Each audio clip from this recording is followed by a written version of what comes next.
While our country is in the middle of gripping drama relative to the pork barrel scam, which is seemingly perpetrated by some of our public officials, the National Economic Development Authority announced that the Philippines sustained its gross domestic product growth in the second quarter. The details from EO Galvez. The country's economy remains strong after the first 6 months of the year, with a staggering 7.6% growth in gross domestic product. Although the second quarter's 7.5% growth is slightly lower from the first quarter's performance of 7.8%, the country's GDP continues to break into 7.0%, an unprecedented fourth consecutive growth under the Aquino administration. The National Economic and Development Authority attributes the growth with the resiliency of the services sector, which grew by 7.4%, the manufacturing sector by 10.3% growth, and the construction sector with an astonishing 17.4% growth. The adjusted growth in industry sector is perceived to be a key factor in achieving inclusive growth.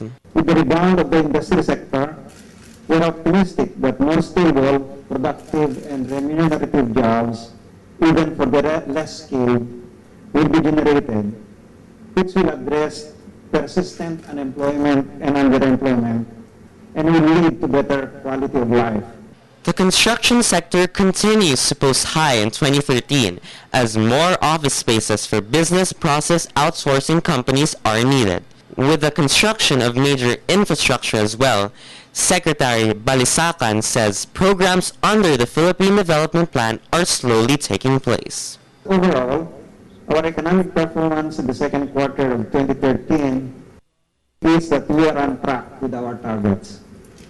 Our strategic initiatives, as outlined in the PDP, or Philippine Development Plan, continue to be implemented and are bearing fruit. But the government is wary on the agriculture sector as output of palay and corn declined in the second quarter by as much as 1.8% and 25.9% respectively. Contrary to agriculture, its subsectors grew by 3.3% in fishery, 6.0% in poultry, and 3.9% growth in livestock.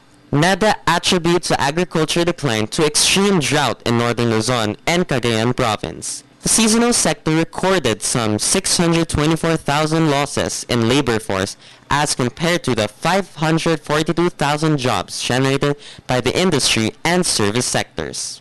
The seasonality in the agricultural sector poses a challenge to growth and employment. And this is why we will need to diversify agricultural production and to move towards processing of agricultural products, particularly food. This is EO Galvez for News at 1, Junior Edition.